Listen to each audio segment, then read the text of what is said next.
Hey guys, welcome to the final video for 2024 here on the Blue Abroad YouTube channel. It is Tuesday, the 31st of December, and I'm filming this. I've got about an hour and a half to spare before I get into an Uber and on the way to the airport for the next 7 weeks. And I figured the 31st is the perfect time to film this in the morning. And reflect on what has been, yet another phenomenal year, full of ups and downs, and just full of everything. And I don't really know the direction in which this video will go, and that's kind of the way this channel has always been. I know the direction in which the channel is going, but when it comes to documenting thoughts and feelings, I never really have these things planned. So what comes to mind when it comes to 2024 for me is, ultimately what it's all about is just continuing to show up at the end of the day. There will always be highs, lows. There will always be things that go our way, that don't go our way. I think this year, no doubt, I will remember it as the year in which I gained full confidence and clarity in the fact that this is going to work, and this is going to be it.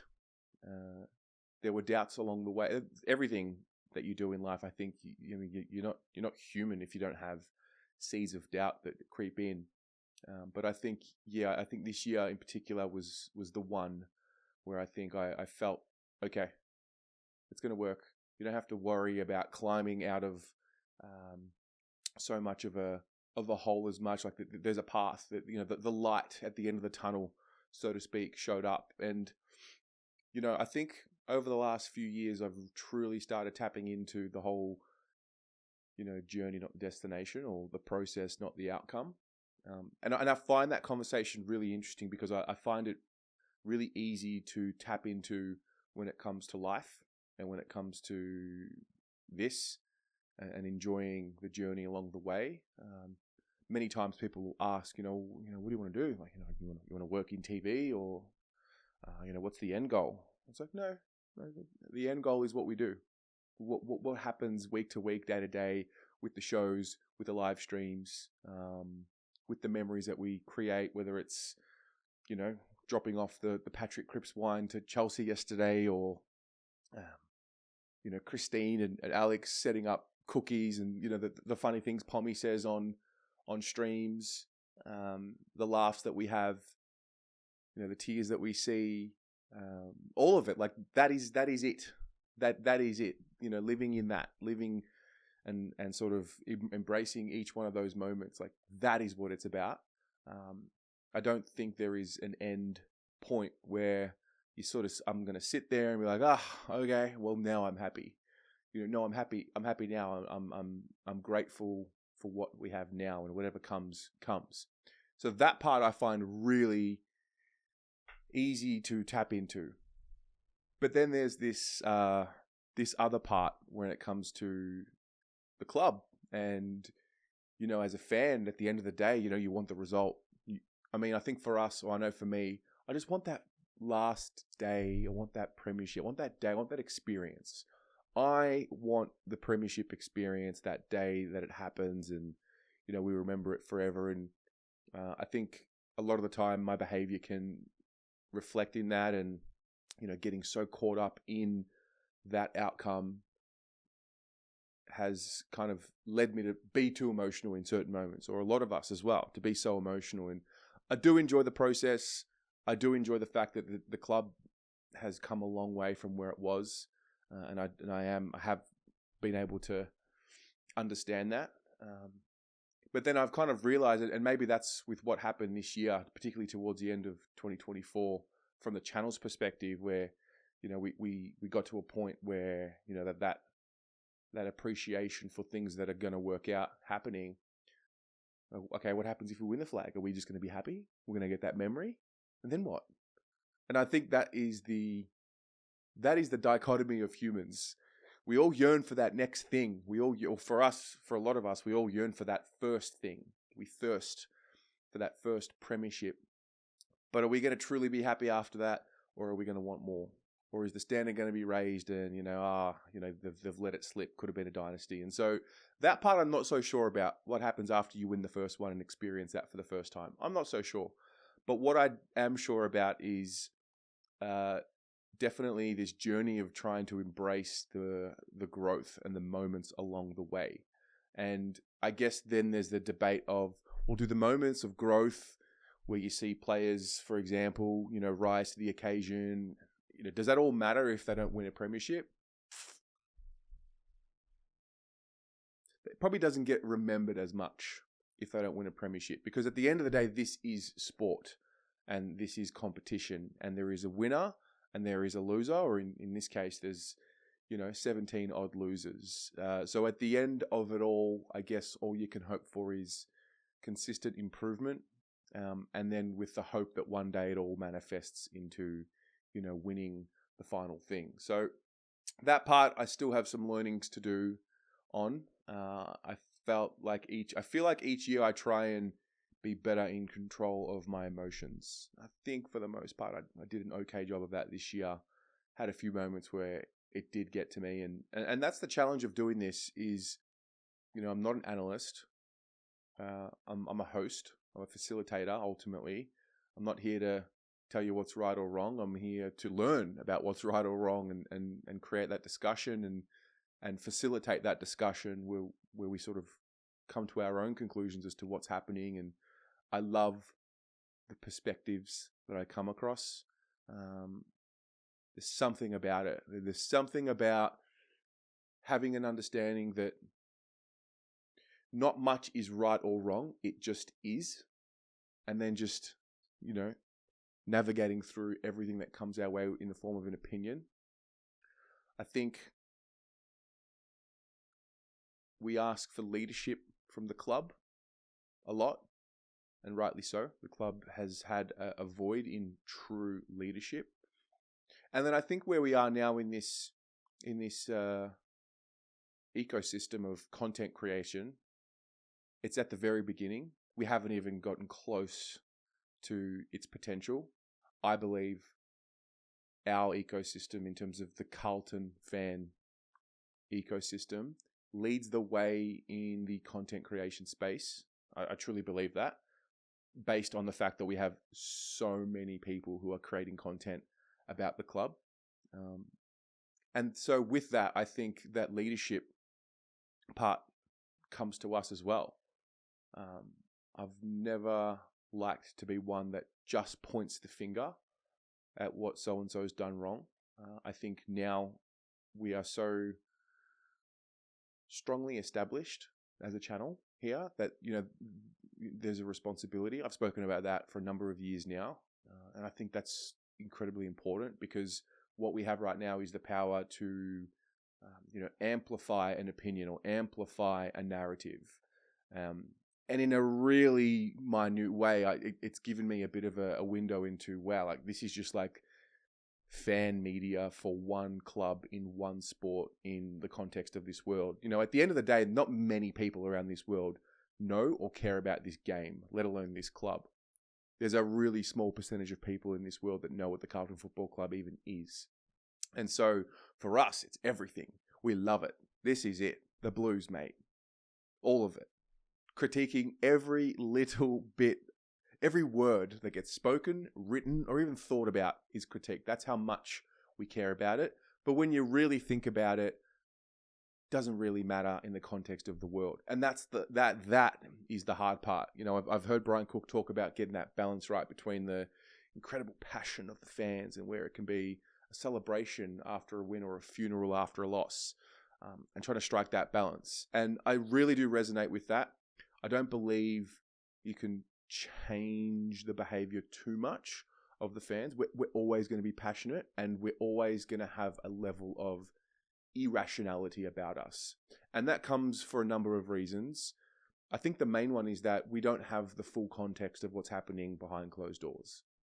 And so a lot of it is left to the guessing game.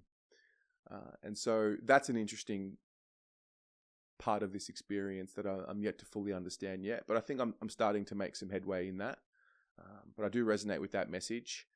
And so, what's going to happen hereafter? Well, I truly believe this club is set up now to go for it. I think we were set up last year. I think that was the beginning of okay, we know we are capable of maybe going all the way. We made some changes to the list this year. Things didn't go our way with the injury front. I think the most disappointing part of, on the football side of things is that it kind of fell away due to mismanagement. Whether it was Russell, the department, Lloyd, the captains, the coach, whatever, just mismanagement of things. And it's really, 2024, are we really still just, letting it slip away because we planned wrong? All right. At the end of the day, it's all part of the story and it's all part of the journey. And just because I think we shouldn't be having mismanagement issues at this point in the journey doesn't mean that we're not going to. So there is that. But I do believe the next period of time, whether that's 3, 4, 5 years, this is it. We're set up. We're set up to win.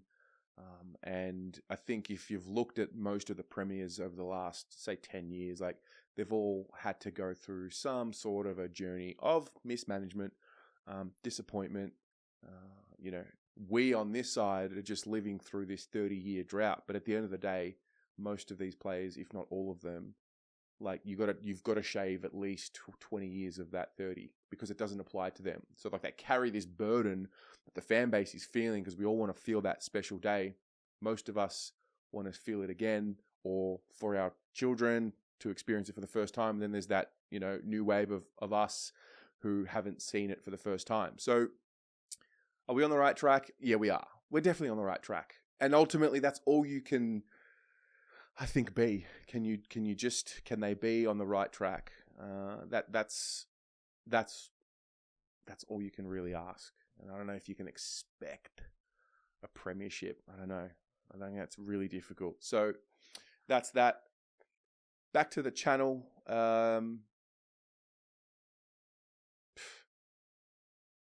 I'll never get tired of, sitting there and appreciating the fact that an idea has turned into a real thing, a real physical thing. Even though the magic of the channel isn't in what you can touch and feel, isn't in what you can touch and see. It's what you can feel. That community spirit, that feeling of just having somewhere to go in a world that is so lonely at times. At the end of the day, we're all just a bunch of little specks floating on this rock in the middle of infinite nothingness. So to feel a part of something is the most important part of this experience. Showing up every day, every year for the last 6, 7 years is the thing that I think I'm most proud of with what's happening. There've been times where I don't want to show up. There've been times where things are happening in life, or I'm not healthy within myself, not feeling good. But I do not care because I just love being amongst it. It's really interesting because I work from home. It's very quiet. It's a silent haven, and it can be difficult to be so silent and isolated all day, every day. And then, we'll do a live show at night, and then all of a sudden you've got interaction. So I love the fact that people, including myself, we have a place to be and connect and just shoot the shit and just talk amongst ourselves and feel like, we're a part of something. I love the fact more than anything that people tune in from around the world, because that's what Blue Abroad really is. It's not about one person who used to live in another country. It's about the fact that we are all blue, all navy blue, and we are everywhere, abroad, all over the world, all over the universe. And I get a real kick out of when I see people calling in, whether it's Jade from Italy, whether it's Jeff in Thailand, whether it's Ben in the US. I get a kick out of that more than anything. I bumped into a fella, Carlton Zed, at Emporium last week. He's just flown in from Dubai. I love that we've been able to connect and reach people all over the world. I love the development that I've seen from so many people who have come through our ecosystem. I think you start with Pommy, a guy who I just met randomly online in 2019, and to see his growth as a man, as a creator, but like really most importantly as a man, and now to see his journey go there. The besties, Kira Shannon, Joe and the Almost Blues Brothers, Rocco, Paul, Mars, Jumper Punch doing their thing, like standing on their own 2 feet and on their own channel and going for it, and everyone along the way. Ari, fine, I'll mention him. No, I do love having connected with that next generation a bit more this year.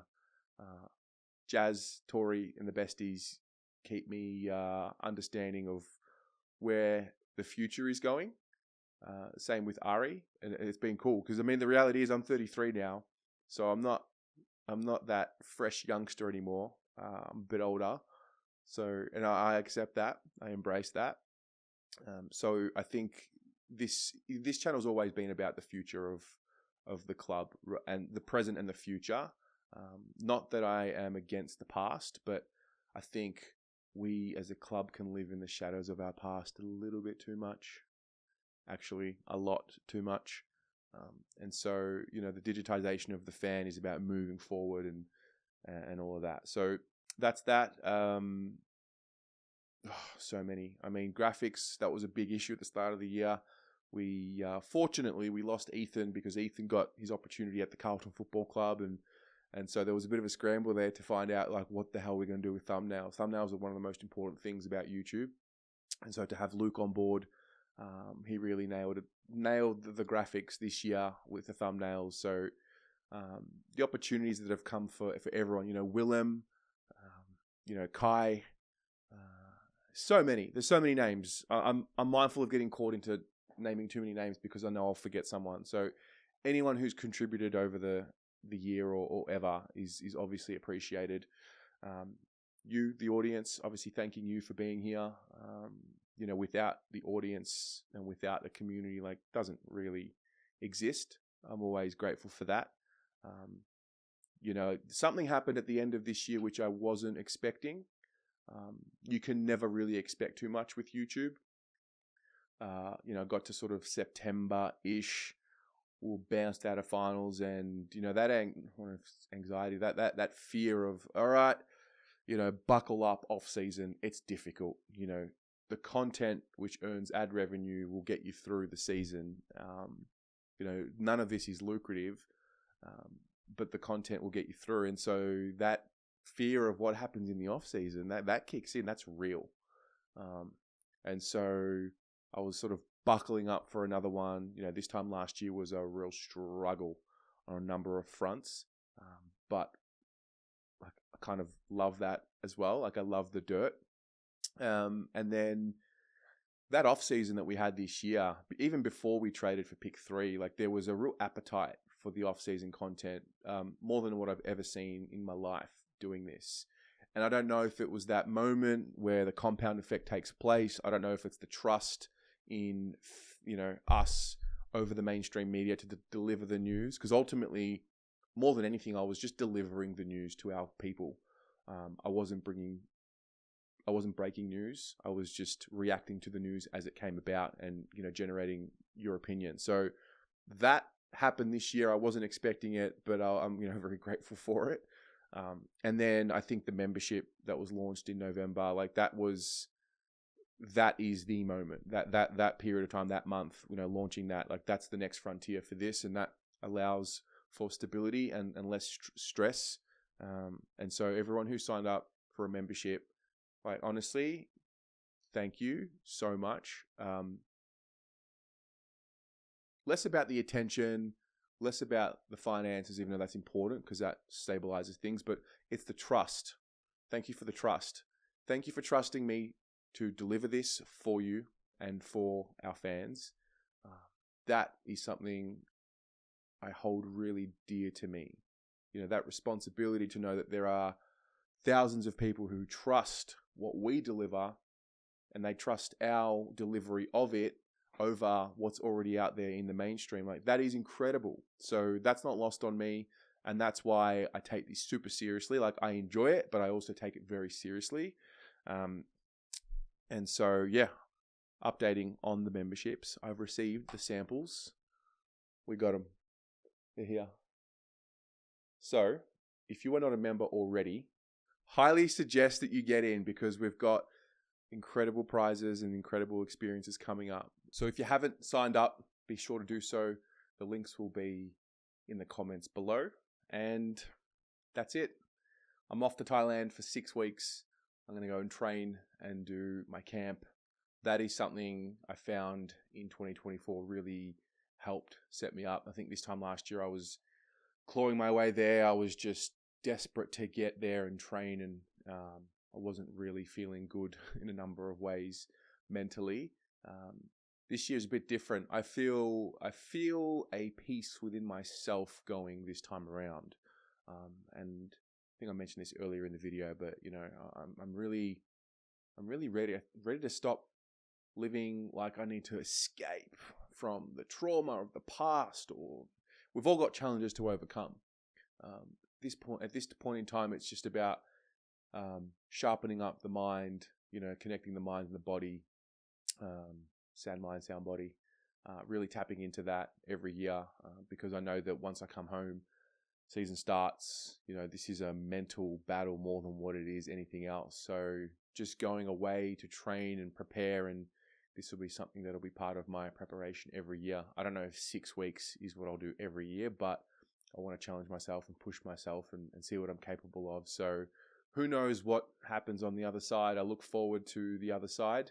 But for now, I look forward to getting stuck into the work, getting picked up shortly on the 31st today.